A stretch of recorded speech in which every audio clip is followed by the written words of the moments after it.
1:58 p.m., February 17th, 2026. Ali Hamza. What if the most powerful move Angola is making right now is not happening in the mines, but in the mindset? Why would a country already ranked among the world's top diamond producers suddenly aim for 17 million carats, and at the same time quietly explore stepping inside the very company that once shaped the entire global diamond order? Is this just about bigger numbers? Or is it about shifting leverage? About moving from being a supplier to becoming a decision maker? Why does this moment feel different? Not loud, not dramatic, but deliberate. And why are young Africans watching so closely, sensing that something deeper than simple mining expansion is unfolding? Let's find out.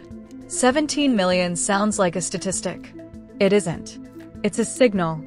When Andiama produced 14 million carats in 2024, the highest output in Angola's history, it quietly redrew the global diamond map. That record lifted Angola to the world's third-largest producer of rough diamonds by volume. Not symbolic third, actual third, behind only Russia and Botswana.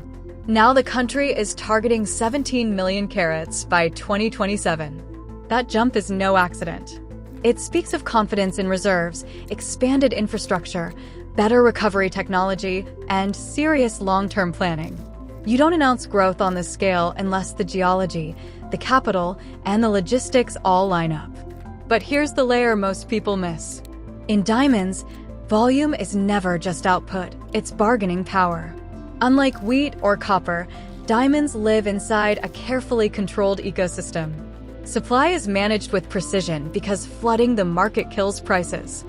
The industry has always thrived on calibrated scarcity. Producers don't simply dig and dump. They time and structure every release.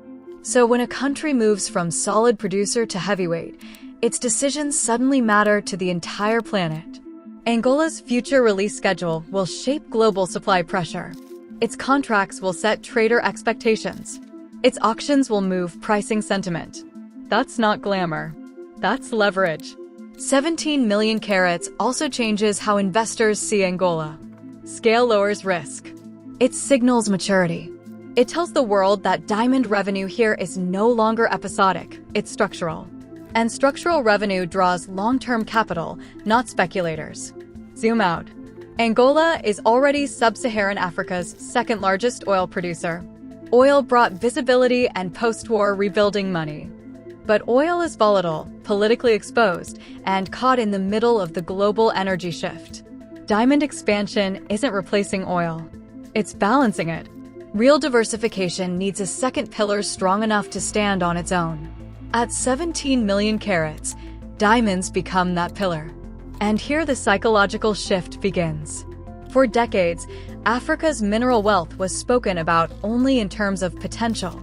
Potential oil, potential gold, potential diamonds. Angola is moving from potential to scale.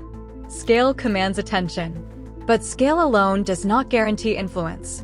History shows that high production without a seat at the distribution and pricing table leaves producers vulnerable. So the next question is unavoidable.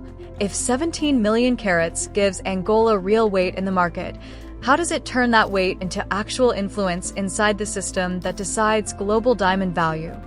The answer is simple, yet uncomfortable. Influence in diamonds was never controlled at the mine. It was controlled at the table. For most of the 20th century, the entire industry orbited one center, De Beers.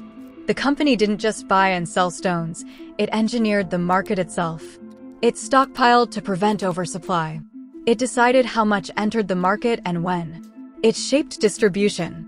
It crafted perception. And in luxury, perception is everything. The idea that a diamond is forever wasn't discovered in the ground. It was built deliberately to stabilize demand. That is exactly why Angola's pursuit of a 20 to 30% stake in De Beers matters. Not because it would control the company, it wouldn't, but because it would place Angola inside the architecture of decision-making. Inside the conversations about supply calibration. Inside the mechanisms that align production with price stability. This stake would likely run through Andiama, creating a direct line between extraction, trading, and strategic equity. That alignment changes everything. Historically, many African producers were kept in a fragmented model. One side mined, another exported, and outsiders controlled the pricing rhythm. Visibility was limited. Value was added elsewhere. Equity participation closes that information gap. And in commodities, information is power. Being inside means understanding inventory cycles, watching how demand in Asia, Europe, or North America shapes release strategies, and anticipating shifts instead of reacting to them. This is not radical talk. This is structural repositioning. There's a quiet geopolitical tone too. De Beers is owned by Anglo-American. When an African state steps in as a shareholder, it signals maturity and partnership, not confrontation, not dependency, but participation. Participation changes the entire posture. Instead of negotiating as an outsider, Angola would sit at the table as a stakeholder with skin in the game. That changes tone. That changes leverage. That changes the psychology of every future conversation. But stepping inside raises an even bigger question. Does Angola's move reflect a broader continental shift, one driven not just by economics, but by a generation that refuses to inherit old hierarchies? Yes. Across African cities, from Luanda to Ouagadougou to Nairobi, something quiet but profound is happening. Gen Z Africans grew up connected. They watched commodity prices in real time. They saw cobalt power electric cars abroad while local unemployment barely moved. They saw oil contracts signed in glass towers while neighborhoods still lacked steady electricity. They don't hate trade. They question the imbalance. That's why Angola's strategy resonates far beyond geology. Increasing production while simultaneously seeking a seat in global value structures sends a powerful message. We are not just extracting anymore. We are negotiating. This is awareness politics, not anger politics. Young Africans want architecture, not slogans. They want to know who owns the equity, who controls the inventory, who sits in the boardrooms when pricing is decided. Look across the continent. Leaders now speak openly about beneficiation. Contracts are being renegotiated. Sovereign wealth funds are growing stronger. These are not isolated moves. They are pieces of a larger reorientation. Angola's path scale production, strengthen national trading, explore equity, diversify beyond oil, build leverage without theatrics, is measured, but it points in the same direction. And that direction deeply appeals to a generation tired of inherited ceilings. Yet momentum alone cannot carry an economy. Tools are not guarantees. Increased production and strategic equity must be matched by institutional competence. So the real test is this. How does Angola make sure this expansion builds lasting national resilience instead of repeating the old resource curse? The mechanism is not magic. It is structure. Resource wealth only becomes a curse when it floats without design, when revenue flows in but institutions stay weak, when exports rise but diversification stalls.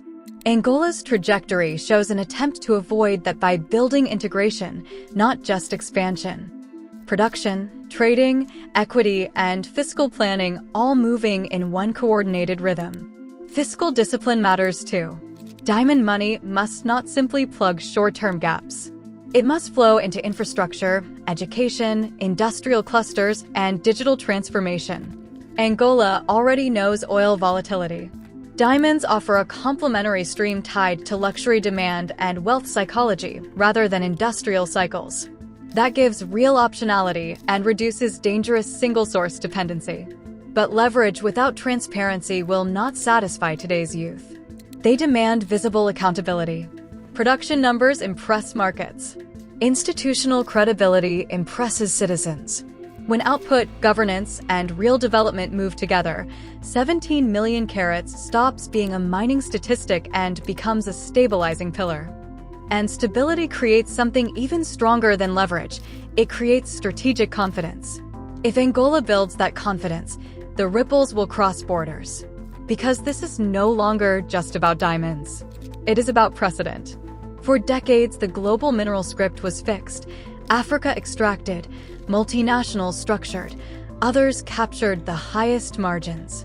Angola is testing a new script: scale production, consolidate national trading capacity, and step inside the global architecture itself. That combination is a blueprint. Cobalt nations strengthening refining stakes. Lithium countries negotiating equity in battery plants. Gold producers securing seats in bullion trading. Not isolation. Strategic insertion. Africa holds enormous shares of the critical minerals the world now fights for. Geology alone never gave power. Institutional positioning does. If Angola proves an African state can grow output responsibly, diversify, coordinate, and gain real influence inside legacy firms, it shows structural participation is possible.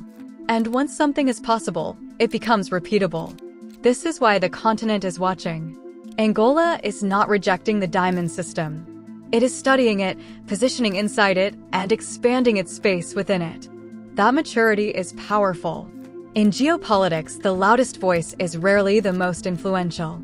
Influence belongs to the one who understands timing, thresholds, and leverage. 17 million carats is such a threshold. One day, when analysts look back at the quiet period when Angola moved from 14 million to 17 million carats while stepping deeper into global diamond governance, they may not call it a mining expansion. They may call it the moment Africa began rewriting its place in the mineral hierarchy, not through confrontation, but through calm, deliberate consolidation. And if that is true, the real question is no longer whether Angola can reach 17 million carats. It is whether this is the beginning of Africa writing its own economic geometry. Let me know in the comments, will this move change everything for Angola?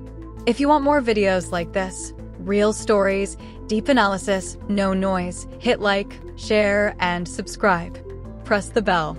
We're committed to bringing you the conversations nobody else is having about Black culture, civilization, history, and the evidence of how glorious we have always been. Big thank you to the Black Culture Diary community, where Black voices, stories, and legacies are preserved and amplified. By becoming a member, you're not just supporting the channel, you're joining a movement. Thanks for watching. Until next time, stay tuned. 1:58 p.m., February 17th, 2026. Ali Hamza, Diamond Takeover. Angola unleashes 17 million carats to rule Africa's